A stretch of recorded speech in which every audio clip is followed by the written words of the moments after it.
right, guys, here we are, last one of the year. Well, probably to start next week. I'm your host, Mike Wahle. Thanks for watching Block Party, guys. Thanks for watching all season.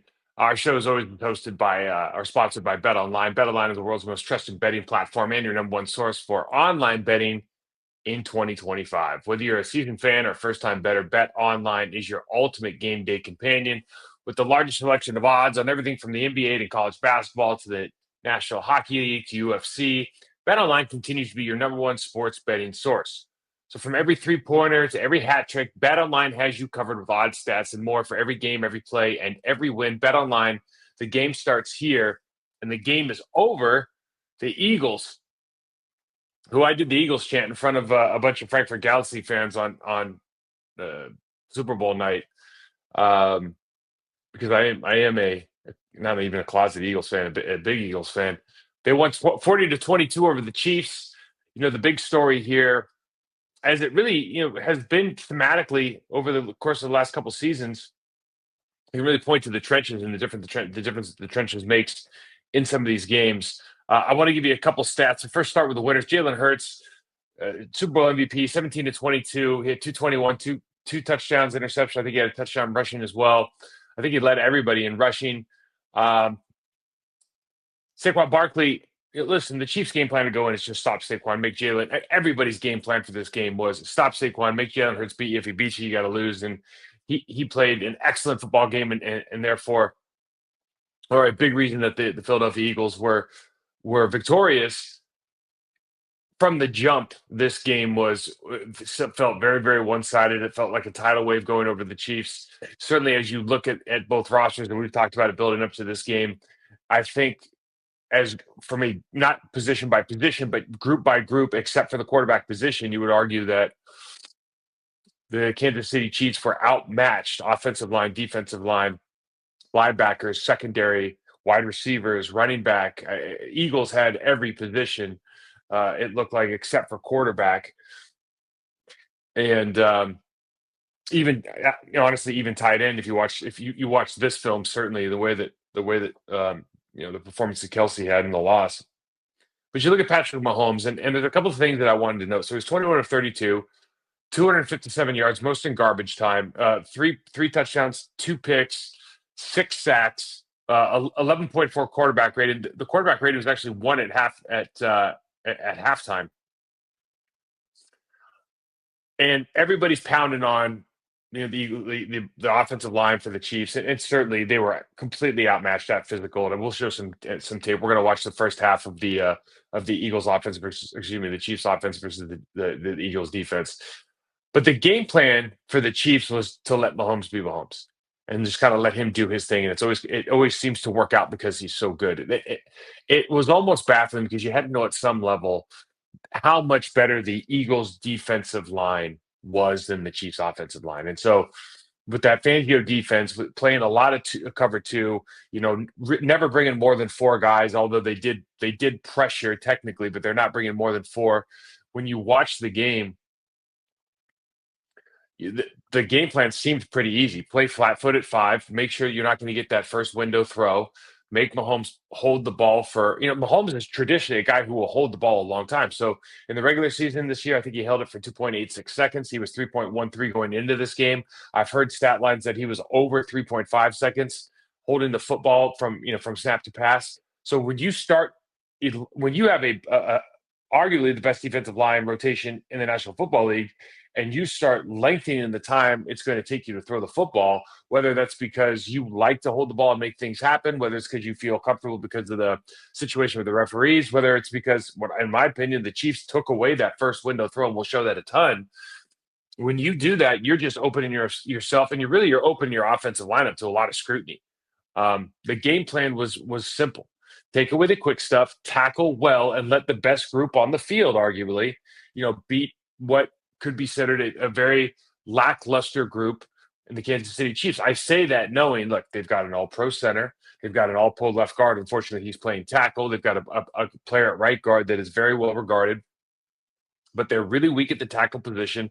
Moving your left guard out there was, effectively made 2 positions weaker. I know you lose your left tackle to injury, but when you move Joe Thuney out to left tackle, I know he's been doing an admirable job. But any of us who have had to do that and move out there, no, you're not the same guy at one position as you are the other, and you're making that other position at left guard much, much weaker.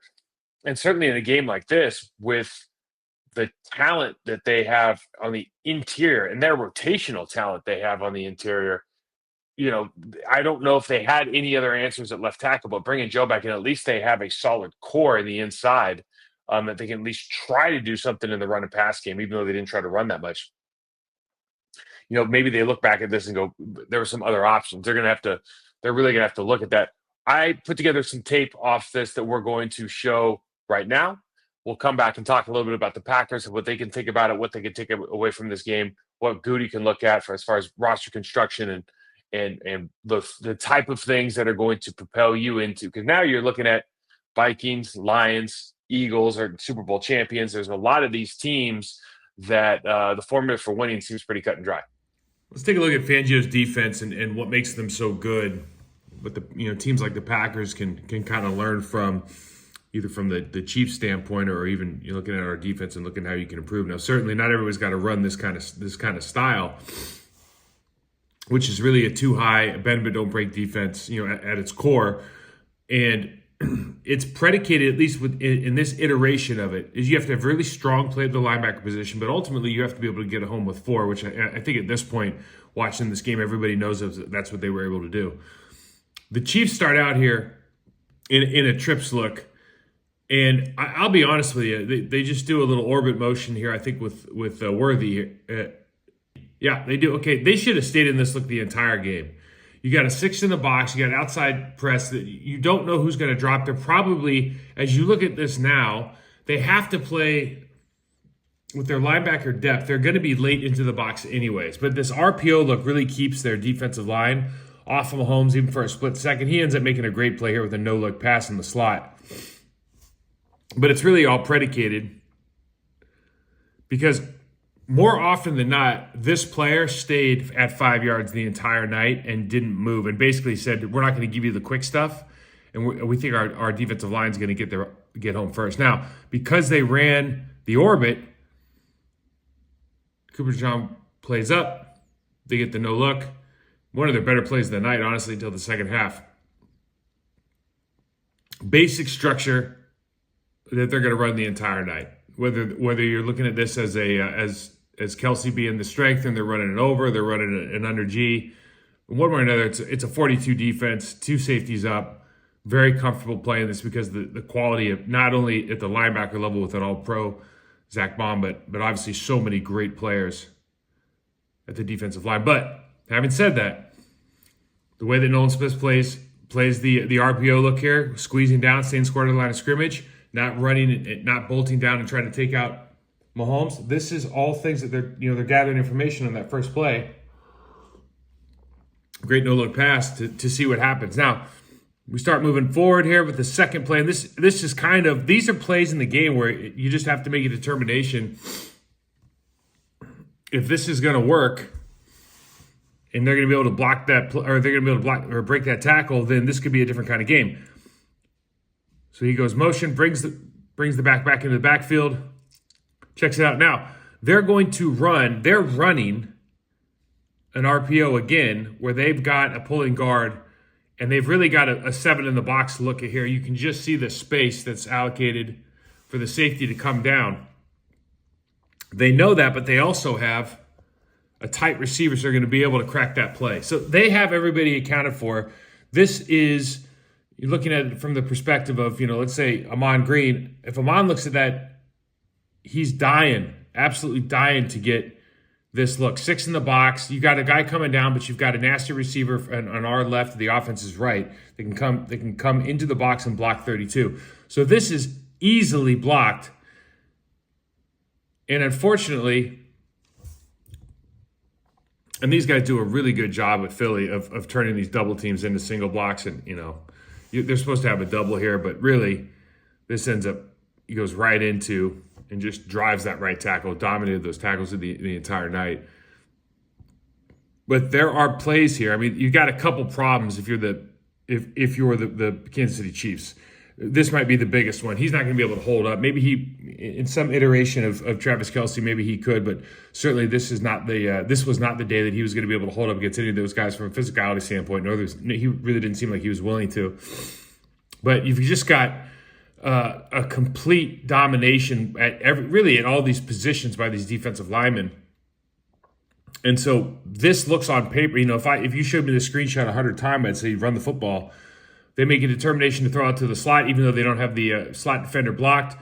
The rookie makes Dijon makes a great play. And if this is breaks and goes for 10 or goes for 20, goes for a touchdown, you look at this game differently, and perhaps the Chiefs do as well because they think they have something out here, but they essentially get tackled for no gain. It changes the calculation. So we got 3rd and 9. They go empty. 3 to the bottom side here. They go single high safety here.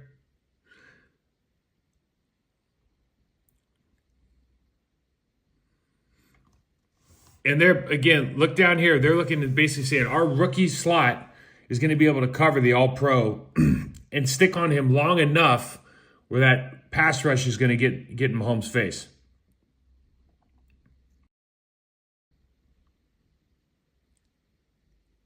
As we look right here, he's stuck. Every single receiver's stuck. And now we got pressure from the left defensive end on the right tackle. He's got to start scooting around. And this is, we'll go to the end zone copy. This is proxy for the entire evening. All they had to do was take care of that first 5 yards, really, where they can have contact, get their hands on.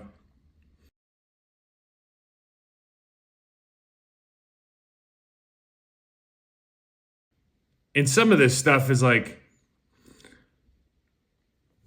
looks like a good pocket. There's just there's just nowhere to throw.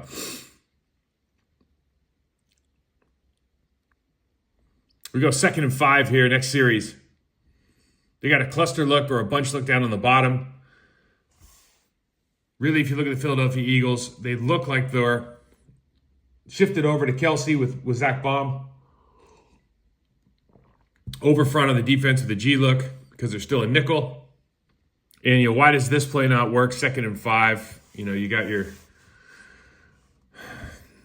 tight end kind of in air quotes. And this is, I think as long as anybody's been playing the game, this is traditionally a downhill play for that backside split flow player.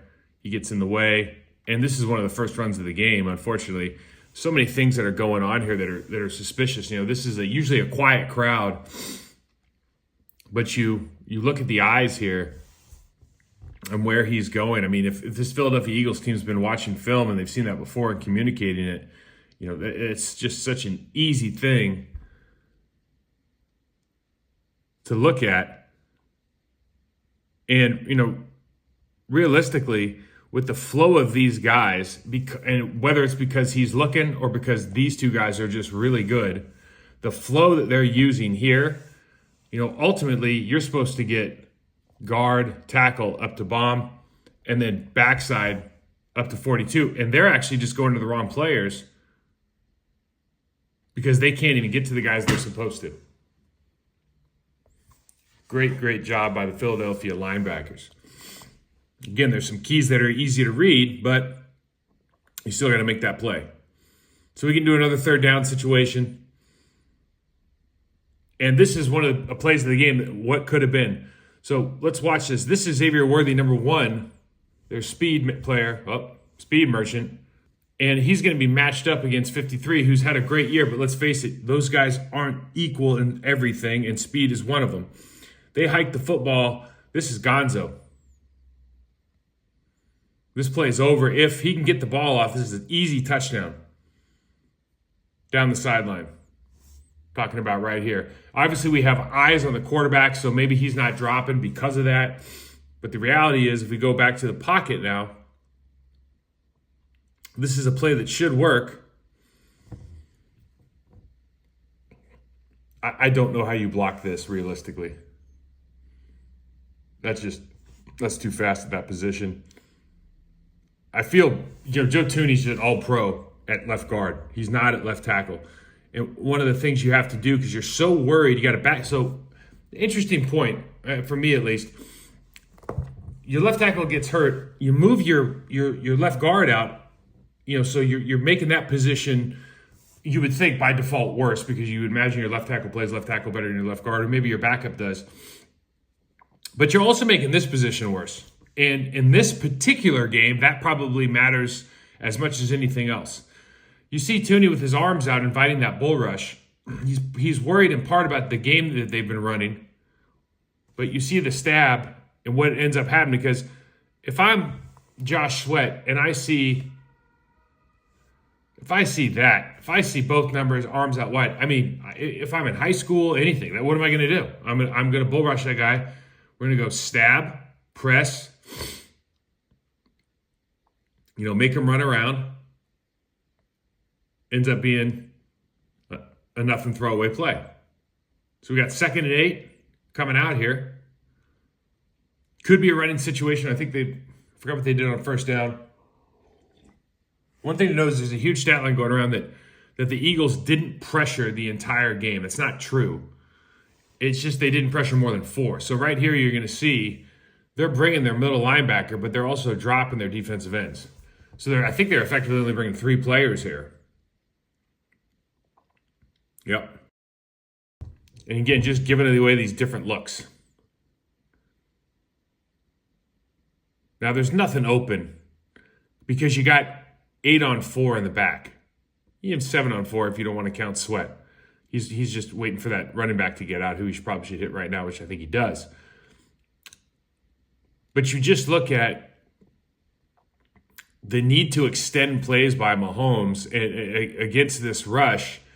They've got everybody booked up, but for whatever reason, and sometimes quarterbacks do this, he's exiting the pocket I don't even know if he senses that he needs to buy time. It hasn't been that kind of game as of yet. But he's looking at this like, I know I can throw when I roll to my right. Everybody knows that. This is a huge thing with playing against Mahomes. You really don't want to let him exit the pocket to his right. You'd much rather have him exit to the pocket to his left. But he gets on the move, little play. You can just see the pursuit of the defense, which is really stellar. 1st and 10 here.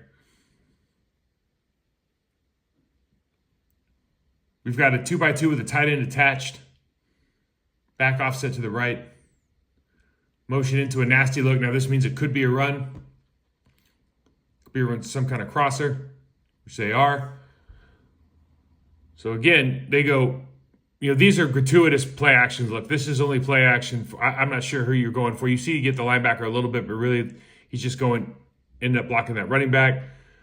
But let's just look at, why does this play not work?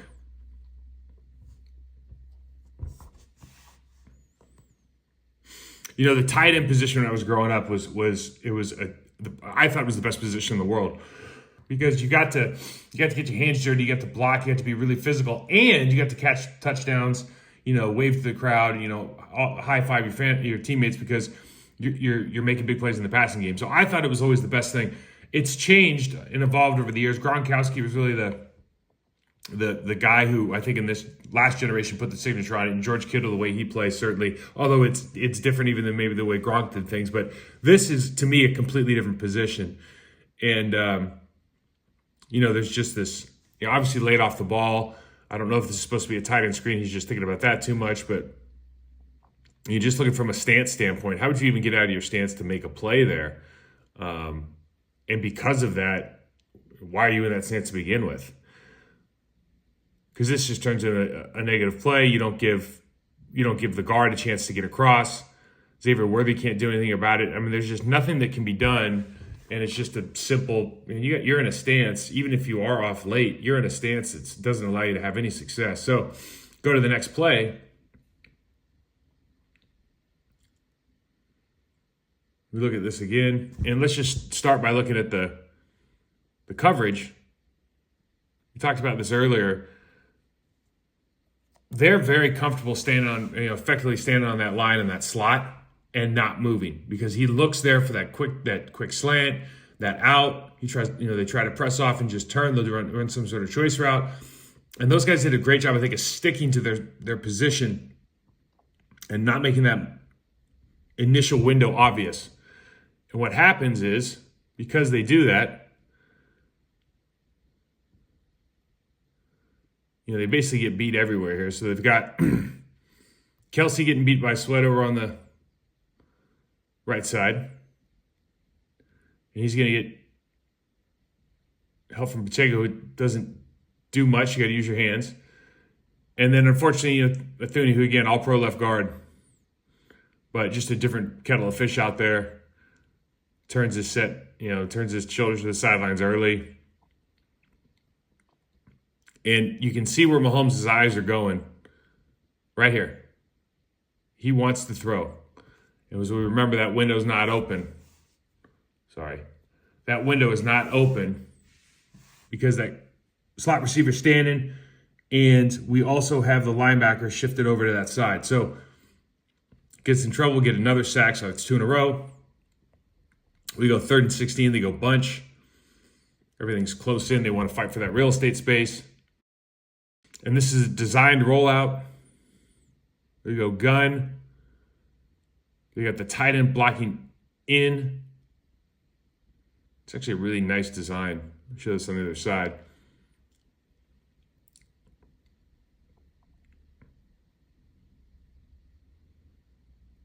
But as they run this, effectively what's a flood,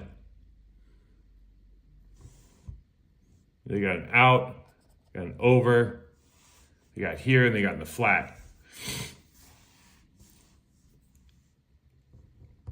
You got one player, because they've got so many extra across the back line here, that can read eyeballs.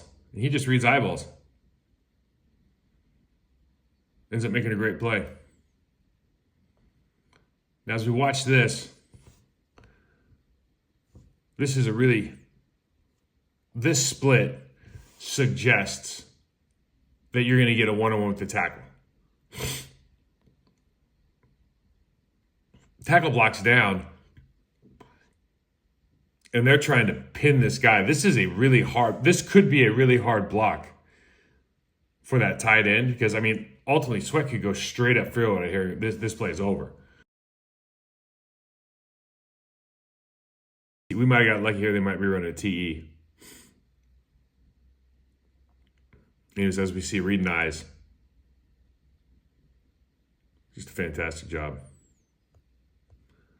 1st and 10. We got the bunch motion. I think you got 2 tight ends in the game now. Kelsey's on the line. They go across. Orbit again. Try to run underneath. And I think this play's been shown a ton, but there's a couple things going on here that are just pretty gnarly. So they run the orbit. This is actually right off the Green Bay Packers playbook. They saw the Packers run this against them somewhat effectively. This is Jacobs. But they got to pull the right guard. And you got to give credit where credit's due. This is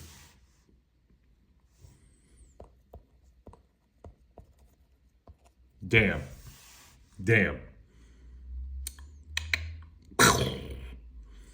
He just took that man's soul. And listen, you play long enough, it happens to everybody, but it sure as shit happened right there. Now, you got a double team here. You have outside help. You can't miss on the 2-eye and fall to the ground. That's the real problem with the play.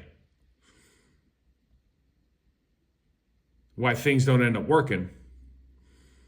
And they're running this like a true stutter play where you got a guard pull, a backside lead block that goes up into the play side linebacker, and then you fall through the running back. But boy, oh boy, you can watch from this angle. It's kind of fun to watch. That is just demonizing. All right, next play, 2nd down. Come back. And they're like, hell, let's give it a shot to the other side. Brandon Graham, step on up. So now we run I think this play is really difficult to run really an open side gap or open side counter play. So you're effectively pulling your guard and you're going double. You got to go to here. And you're going to have Kelsey go back here to try to pick this guy up. And you got the hinge on the backside. Okay? The problem is with this play, when you're so worried about how good that player is that you forget that you have play side linebacker, you no longer have a play. He's going to the wrong guy. I mean, and it sounds stupid. It's just that simple. You watch Kelsey on the backside. They're going to go out and come down here. And he's going for 53. He's just going to, I mean, look, you get hit hard the play before, and it's like you're going to the wrong guy now. It's a problem. That can happen. You got 3rd and 9. Bunch out.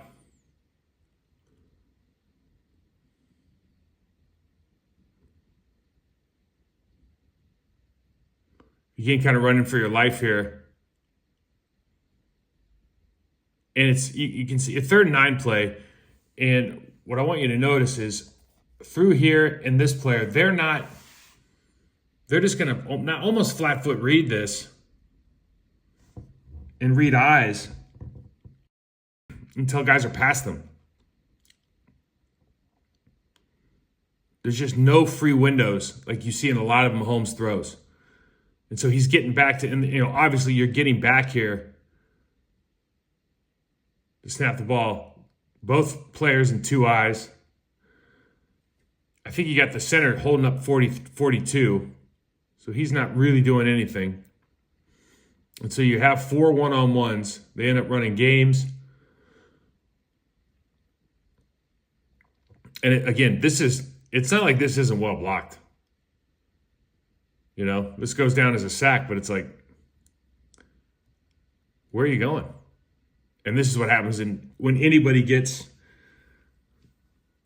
heated up. Even the best in the world, to get heated up, they don't. This is, that's not what you want to see. Don't get me wrong. But there's a pocket to throw this football. Sometimes when the quarterback gets heated up, no matter who it is, you end up just taking these sacks where it's almost unbelievable. I think this is the last drive in the first half. This is second to last drive. So let's just watch. Well, let's go back. Again, we talked about Zach Baum, 53 here. And just watch the eyes. What's he being influenced by? He sees the inside release up here. He knows that we've got the back coming to the outside in the flat. And he just sits. And you can see with the speed to power, and this is, there's nothing you can do about this. You have to be able to sit on the bull rush, and that's, we talk about building confidence in O linemen. You got to be able to sit on the bull first and foremost. But if you're at the 4-yard line, this guy is, with ears pulled back. He goes right in, ends up affecting the throw. And it's almost like looking from this angle as you see this thing playing out. He's waiting. It's like, I got to anticipate that throw. And that play where you want to shuffle over and maybe make something happen. It's just when your feet are set, you throw the pick. When your feet aren't set, you get outside the pocket or you get sacked because you're moving around too much. It was a no-win situation, certainly, for them. So this is the last drive of the half. You got trips left.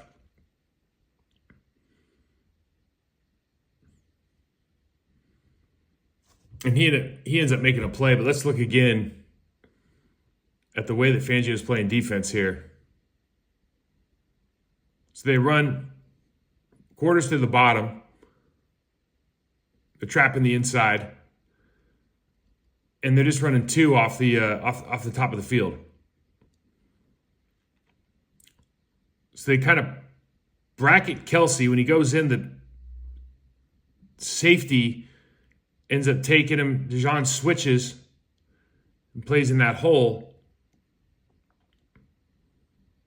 But they're doing such a good job of getting contact here and then dropping for the whole shot. They're getting multiple bodies on Kelsey or around Kelsey. And so you're taking away the most obvious throws. He gets back, gets somebody in his face. We'll see it here from the end zone.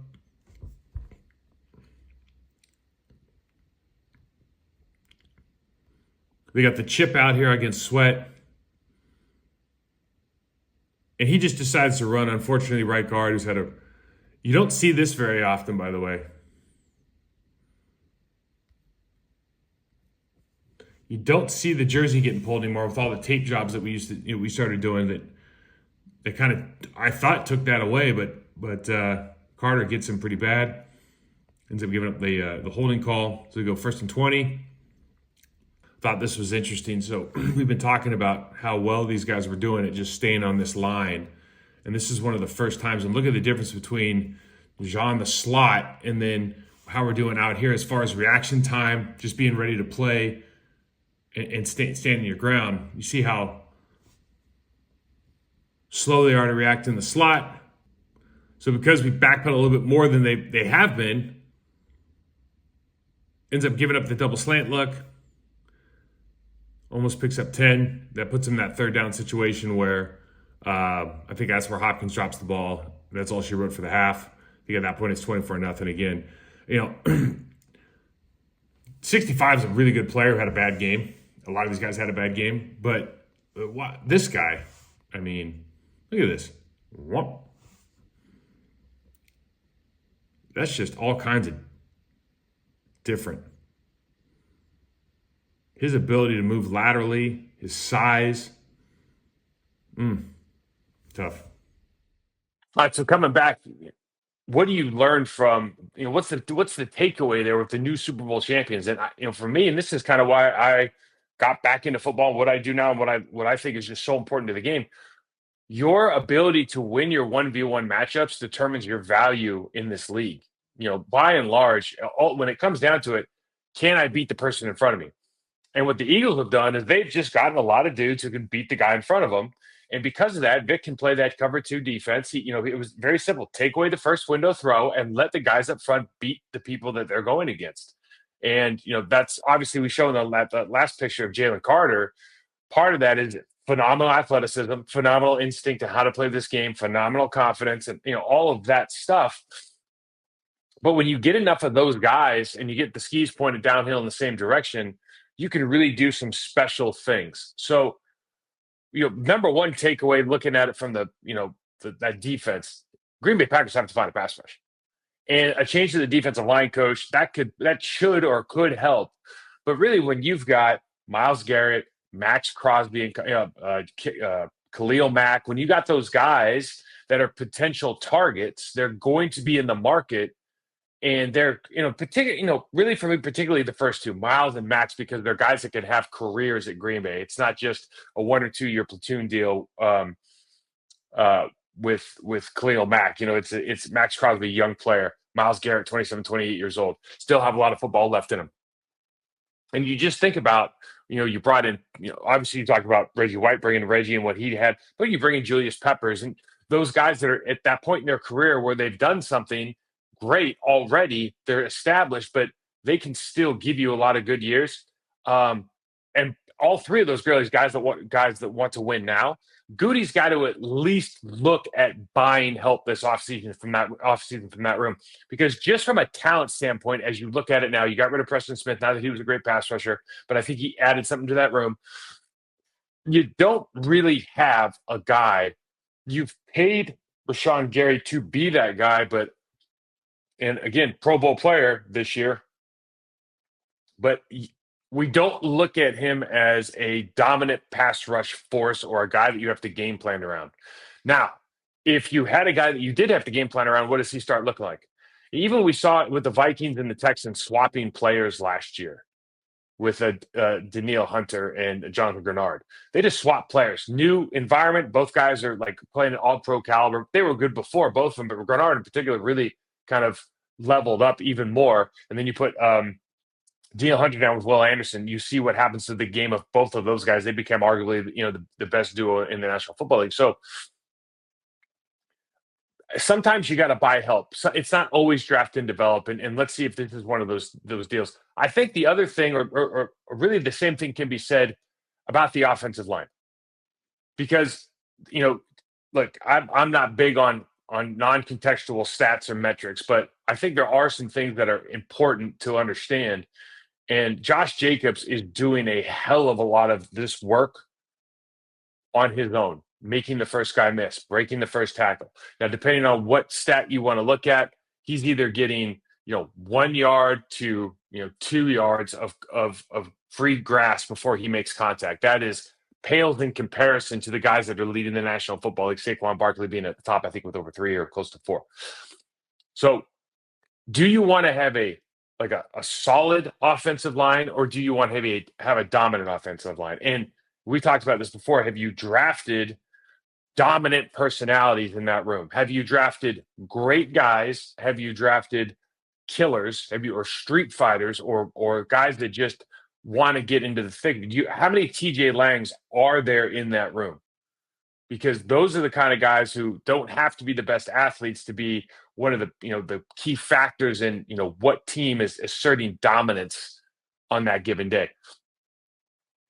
We are going to go through, from a free agent perspective, and draftable offensive linemen on this show. We're going to start reviewing them starting next week or the week after. I haven't decided yet.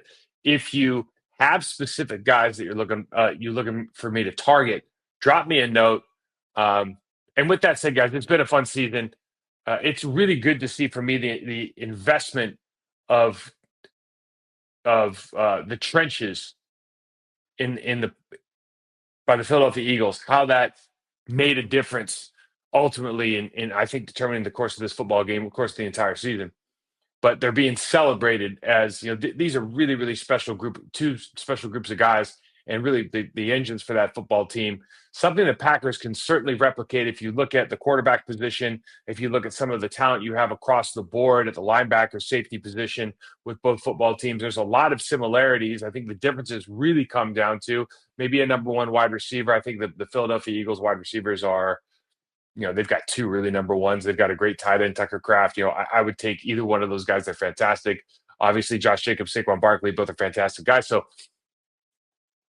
the difference in these teams really comes down to how good the offensive and defensive lines are at Philly versus Green Bay, in my opinion. There's some other things going on, but really, if you want to just wholesale, what do we need to improve on to catch up? It'd be those two things. So that part's been fun. I want to thank our sponsor, Bet Online. Obviously, thanks to the Believe Network for having me on this platform. And thanks to everybody who's been watching. Keep dropping lines. I'll get back on this really soon. But until then, enjoy your off season. We'll get back to it.